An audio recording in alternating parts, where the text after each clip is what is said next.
आगे महाराज सूरजमल। जो बदन सिंह थे, बदन सिंह कई साल तक शासन किया था। बाद में शासनकाल के अंतिम दिनों में आंखों की ज्योति थोड़ी कमजोर होने पड़ने लग गई थी, तो अपने बेटे को शासन सौंप दिया था। तो बदन सिंह के शासनकाल के अंदर ही सूरजमल जी राज करने लग जाते हैं। पर पिता की डेथ तो 1756 में जाके, तो वो वाकई जो शासनकाल है वो 1756 से शुरू होता है, 1756 से लेकर 1763 तक। सबसे इंटेलिजेंट आदमी उस समय के, शिक्षा के प्रति, साहित्य के प्रति भी बहुत अनुराग रखने वाले व्यक्ति, तो कहा गया कि जाटों का प्लेटो है। तो याद रखे कि किस भरतपुर के राजा को जाटों का प्लेटो कहा जाता है, तो महाराज सूरजमल जो थे उनको जाटों के प्लेटो के नाम से जाना जाता है। अपने इंडिया वालों ने एक बड़े जोरदार काम किया कि लोगों के नाम चेंज करने में अपने को बड़ा मजा आया कि यूनान वास्तव में उस देश का नाम है ग्रीस, पर हमने उसका नाम भी यूनान कर लिया। और उस ग्रीस में 3 बड़े विद्वान हुए, सोक्रेटिस, प्लेटो, एरिस्टोटल। हमने उस सोक्रेटिस का नाम बदलकर कर दिया सुकरात, प्लेटो का नाम बदलकर कर दिया अफलातून, एरिस्टोटल का नाम बदलकर कर दिया अरस्तु। इवन एरिस्टोटल का चेला बाद में हुआ था अलेक्जेंडर, और अलेक्जेंडर का नाम बदलकर हमने कर दिया सिकंदर। मतलब अलेक्जेंडर को खुद को भी नहीं पता बेचारे को कि उसका नाम सिकंदर है, पर हम कहते हैं सिकंदर ने आक्रमण किया था। कौन सिकंदर? सिकंदर नाम का कोई आदमी नहीं था, उस बंदे का नाम अलेक्जेंडर था।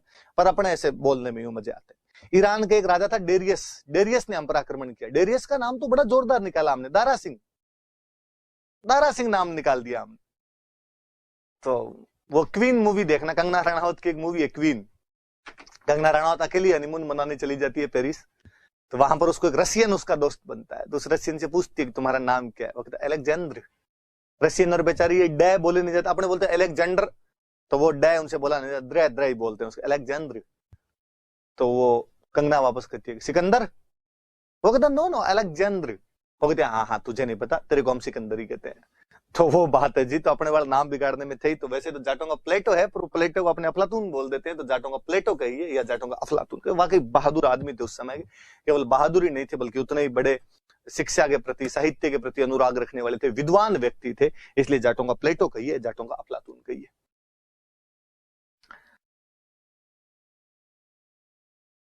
ये मैं बाद में बताऊंगा, ये समझा दूंगा आपको, पर पहले ये सुनिए इसके बाद वाली। दिल्ली के ढलते हुए दिन हुआ करते थे उन दिनों के अंदर, और दिल्ली पर अटैक कर दिया था, और दिल्ली पर अटैक करके वहां से नूरजहां का झूला लेकर आ गए थे।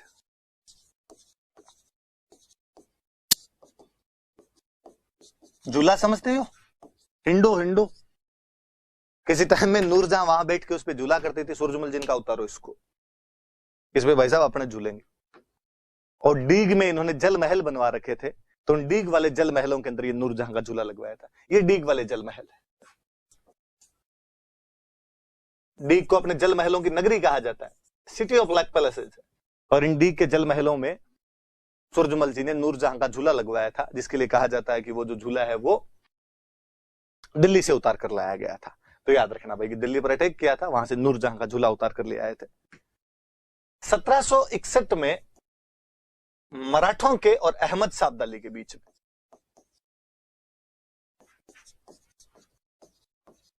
मराठों के और अहमद शाह अब्दाली के बीच में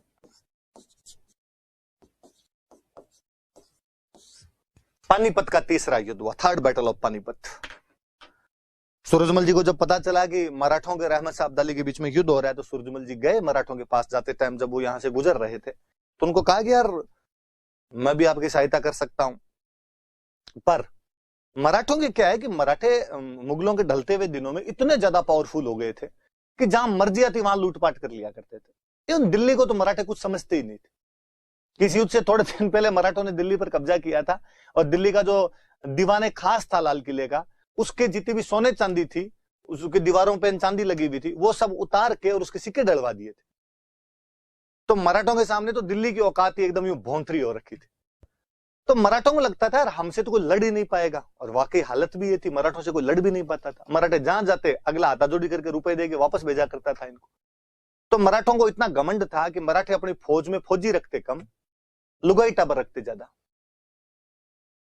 औरतें, बच्चे, कि भाई कहीं जाके घेरा डालना है, अपने को तो महीने भर पड़ा रहना है वहां पे, और महीने भर जब वहां पे पड़े रहेंगे तो अगला राजा अपने आप पैसे निकाल के दे देगा। अब इतने दिन आराम से लुगाई टाबरों को साथ लेके चलो, लुगाई टाबरी नहीं, मालिश करने वाले, डांस करने वाले, ढोलक पट्टी बजाने वाले, पूरा इंतजाम करके चलते थे भाई साहब।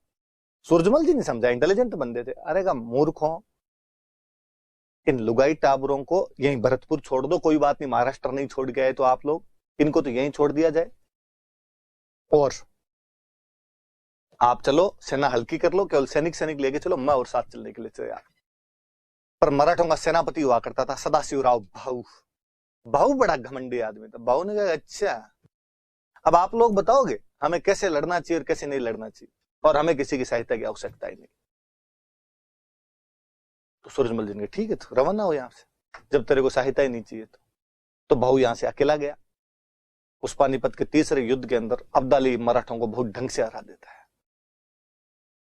पानीपत वाली मूवी बॉलीवुड वालों ने बनाई और उसके अंदर उन्होंने कुछ भी दिखाया हो। अब सिस्टम यह है कि बॉम्बे में बैठ के आपको मूवी बनानी है और बॉम्बे में बैठ के आप मराठों को गालियां नहीं निकाल सकते। ये मैंने कभी और पहले भी बताया होगा, मैं आज बताऊंगा आपको कि आप किसी भी महाराष्ट्रियन को कभी मराठों के या शिवाजी के बारे में तू तड़ाके से बोल के दिखा दो, लोग शाम तक मार मार के मुंह बालाजी कर देते हैं।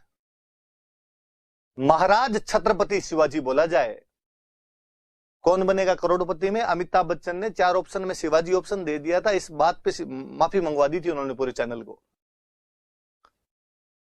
आप पंजाब के किसी व्यक्ति के सामने महाराज रणजीत सिंह के बारे में ऊंचा नीचा बोल के दिखाओ थोड़ा, लोग गला पकड़ने के लिए तैयार हो जाएंगे। ये अपने वाले ही हैं जिनको अपने इतिहास, अपनी भाषा, अपनी संस्कृति से भगवान जाने क्यों लगाव नहीं होता। अपने यहीं पे लोग होंगे जो अपने राजा महाराजाओं की आलोचना करते हुए मिल जाएंगे। हाँ, जहां आलोचना है वहां आलोचना कीजिए, हालांकि वो लोग तो वहां पर भी आलोचना नहीं करते होंगे। आलोचना किस बात की? आपकी मान डाकण गुण गए। अपने यहां कोई महाराणा प्रताप के बारे में, पृथ्वीराज चौहान के बारे में, सवाई जय सिंह के बारे में, सूरजमल जी के बारे में, किसी के बारे में कोई ना कोई आदमी कुछ नहीं करता मिल ही जाएगा। ये नहीं किया, वो किया। मराठा ऐसे नहीं करते, तो बॉलीवुड वालों की हिम्मत भी नहीं होती कि बॉम्बे में बैठ के मराठों के खिलाफ कुछ बताओ। अब चूंकि मूवी बनाई तो किसी ना किसी को तो विलन बनाना पड़े, तो राजस्थान वाले को बना दो। अपने पे एक्सपेरिमेंट कर करके देखे हुए उनके कि इनको बना दो, ज्यादा से ज्यादा को हो हल्ला मचेगा तो मूवी और हिट हो जाएगी। ये तो है नहीं कि अगली बार ये करेंगे नहीं। तो इन्होंने पानीपत में सूरजमल जी को विलेन बनाने की कोशिश कर दी। मैंने तो क्लास में मना किया, नहीं अपने ये मूवी देखनी नहीं, कोई मत देखने देना भाई, वरना हमेशा मैं मूवियों का समर्थक रहता हूं। मैं बच्चों को हमेशा कहता हूं भाई मूवी देखने जाया करो, मूवी देखने से सीखता ही है बंदा। पानीपत आई तो उससे पहले था कि नहीं यार पानीपत देखेंगे। मराठे जो कुछ हो, भले ही अपने साथ लूटमार की हो, राजस्थान के साथ लूटमार की हो, पर उस समय एक विदेशी आक्रांता से लड़ने के लिए गए थे, तो मराठों की बहादुरी देखेंगे अपने। पर बाद में पहले दूसरे दिन रिव्यू पता चला और उन्होंने कहा अच्छा राजस्थान के बारे में उल्टा से देखा। अच्छा तुम बड़े सियाने हो इस मामले के अंदर कि बॉम्बे में बैठ के मराठों के खिलाफ तो कुछ बोल नहीं सकते, तो हमें मिले, हमारे वाला नाथी का बाड़ा है कि तुम सूरजमल जी के बारे में कुछ भी कर दोगे और लोग यहां पर बोलेंगे नहीं। विरोध भी किया लोगों ने और सही लगा कि यार विरोध किया जाना चाहिए। राजस्थान के तमाम क्षेत्रों से आवाजें आई, केवल भरतपुर नहीं बाकी लोग भी बोले कि नहीं साहब गलत है आप हमारे राजा के बारे में, और जो फैक्ट है ही नहीं, फैक्ट हो तो वहां पर आदमी फिर भी सोचेगा यार ऐसी कोई बात रही होगी, तो झूठा ही कि आगरा का किला मांग लिया था। अखबार विवाद आया तो अखबार के अंदर आया कि उन्होंने कुछ ऐसा ऐसा बताया था। तो मत देखा कीजिए, आपने जब इन फिल्मों का बॉयकॉट करना शुरू करेंगे तब इनकी बुद्धि आएगी और वास्तव में तब ये थोड़ा ढंग से दिखाना शुरू करेंगे। और वैसे मैं हमेशा कहता हूं कि बॉलीवुड वाले हिस्ट्री पर फिल्म बनाना जानते नहीं, कचरा करना होता है इनको हिस्ट्री का।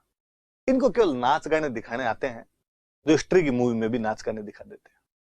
बाजीराव जैसे योद्धा से इन्होंने ढोल पिटवा लिए, तो बाकी लोगों का तो किया ही क्या जा सकता है। बाजीराव यार क्या राजा रहा था।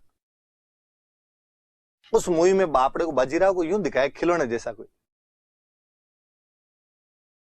मुझे लगता है मेरे पास जब खूब सारे पैसे आ जाएंगे तो मैं बाजीराव की बहुत अच्छी मूवी बनाऊंगा, जिसमें बाजीराव के बारे में बताया जाए कि बाजीराव क्या चीज था। मैं इतिहास का विद्यार्थी और बाजीराव को देख देख के रोमांचित होते हैं। मुझे वीरमदेव फिरोजा पर मूवी बनानी है यार। उसमें एक्शन, रोमांस, कॉमेडी, ट्रेजेडी सब कुछ है। आप में से यदि किसी का मन हो कि मूवी में काम करना है तो फोन करके लिखवा देना, नाम लिखवा देना कि कौन सा रोल करना पसंद करोगे। अपने सब पे, महाराज सूरजमल पे, जो जो अपने राजस्थान के बहादुर योद्धा हुए हैं, प्रताप, चंद्रसेन, दुर्गादास राठौड़, भगवान कभी ना कभी अपने को पैसे देगा, खूब सारे, इतने सारे पैसे कि इन सब पर मूवियां बनाई जा सके, पूरे देश को बताया जा सके कि मंगतों बहादुरी कूट कूट के भरी हुई थी। बात आगे की सुनिए आप। मराठे हार गए, भागे वहां से मराठे। लुगाई टाबरों को साथ में लिए, सैनिक तो थे नहीं बेचारे, सैनिक तो लड़ लिए, बाकी तो भागेंगे वहां से और क्या करें। सैनिक भी घायल हो गए, वो भागेगा क्या करेंगे। वापस बीच में से भरतपुर आया। उस बंदे की न केवल बहादुरी बल्कि शरणागत वत्सलता की दाद दीजिए आप, कि जिस महाराज सूरजमल को मराठे अपने साथ नहीं लेकर गए थे या उसकी सलाह नहीं मानी थी, उस व्यक्ति ने भागते हुए मराठों को न केवल भरतपुर में शरण दी थी बल्कि खूब दिनों तक उनको यहां पर रखा था, उनके खर्चे के लिए रुपए तक दिए थे। महारानी किशोरी देवी स्वयं मराठों से जाकर मिलती थी, उनके बच्चों का, महिलाओं का, सबका विशेष स्नेह से ध्यान रखा गया। एक बार फिर उस परंपरा को बताया गया कि शरणागतों की रक्षा के लिए हम हमेशा तैयार हैं। और आप सोचिए, शरणागत भी कौन? वो मराठे जो हमसे बिना सलाह लिए चले गए थे, हमसे मेल मिलाप नहीं रख रहे थे, वो तो कोई बात नहीं। किसके खिलाफ आप शरण दे रहे हो? अहमद शाह अब्दाली के खिलाफ, जो उस समय का एक बड़ा दुर्दांत योद्धा था। तो ये भी तो डर होना चाहिए कि कल को ये अपने पर अटैक ना कर दे। ये बहुत दूर की बात है। कर्तव्य यह था कि शरणागत की रक्षा की जाए। तो उन भागते हुए मराठों को, जो पानीपत के तीसरे युद्ध से भाग रहे थे, उनको यदि किसी ने शरण दी थी तो भरतपुर के महाराज सूरजमल उनको शरण देते हैं। मराठों को दिखाना तो यह था कि किस प्रकार एक राजस्थान का राजा हमारी सहायता के लिए दिल खोलकर स्वागत करता है, हमें अपने राज्य के अंदर रखता है। इवन खूब सारी फैमिलीज भरतपुर में रह गई, मराठे यहीं रह गए थे। मैं किसी एक बैच में पढ़ा रहा था और मैं जब क्लास से बताकर ये बाहर आया तो एक लड़का मेरे पीछे पीछे आया और सर एक बात बताई। हाँ, वो आपने जो कहा था ना कि मराठे भागे थे, भरतपुर के अंदर कुछ दिन रुके थे, हाँ सर वो सही बात है। एग्जैक्टली मुझे तो पता ही है, तभी मैंने बताई थी। रुके क्या थे, उनको यहाँ खाने पीने प्रबंध सब किए थे, टाबरों के लिए टॉफियां तक अलग से आया करती थी। उस महारानी किशोरी देवी का तो हम नाम ही भूल गए, बाकी उस महिला ने खूब ध्यान रखा था मराठों का। सर कई परिवार यहीं रह गए थे उस टाइम भरतपुर में, आगे नहीं जा पाए थे। मगर ये नहीं पता मुझे, हो सकता है यार खूब दिन तक यहाँ रुके, फिर यहीं कोई काम धंधा लग जाए तो आदमी यहीं रह जाए।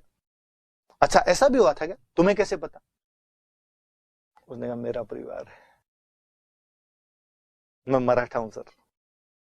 कभी मेरे फोर फादर ने उस पानीपत के तीसरे युद्ध में भाग लिया था, रास्ते में जब यहाँ रुके थे तो उसके बाद आगे नहीं गए थे। गुड, शाबाश। उसने कहा सर हम ब्राह्मण है। एग्जैक्टली, पेशवाओं की सेना थी, पेशवा खुद ब्राह्मण थे। का फिर लोग पूछने लगे कौन से ब्राह्मण, कौन से ब्राह्मण। हम मराठी थे, इधर को इतना जानता था नहीं मराठी ब्राह्मणों को। फिर किसी ने कहा ये वो हैं जो भाग के आए थे, भाग के आए थे। तो गोत्र बन गया भगोड़, वो राजा। तो याद रहे आपके कि पानीपत के तीसरे युद्ध से भागते हुए मराठों को शरण देने वाले कोई राजा थे, तो वो कौन थे? सूरजमल जी। और मैं चाहूंगा कि आप महारानी किशोरी देवी को भी याद रखें।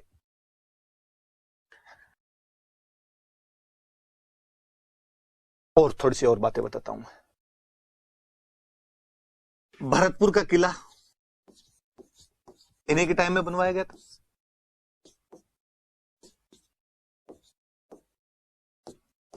डीग के जल महल इन्हीं के टाइम में बनाए गए थे।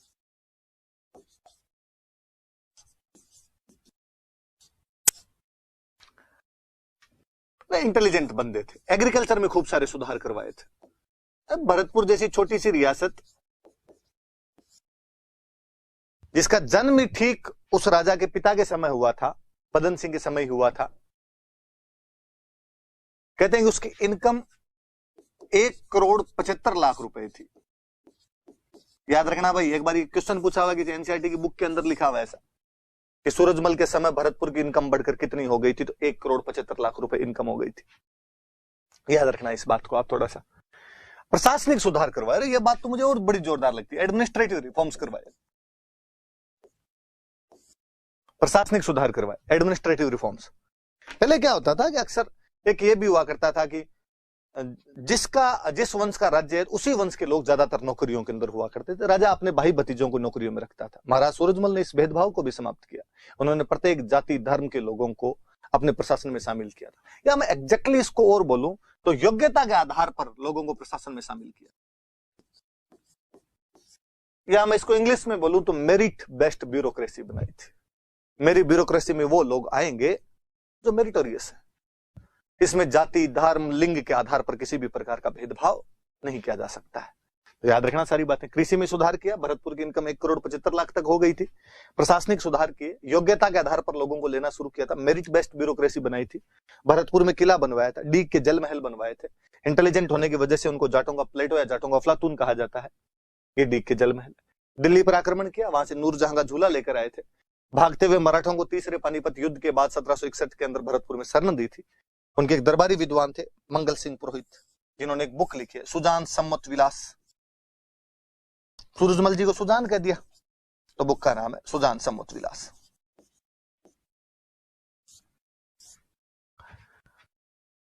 कालांतर में अपने यूपी में एक इलाका पड़ता था रुहेलखंड।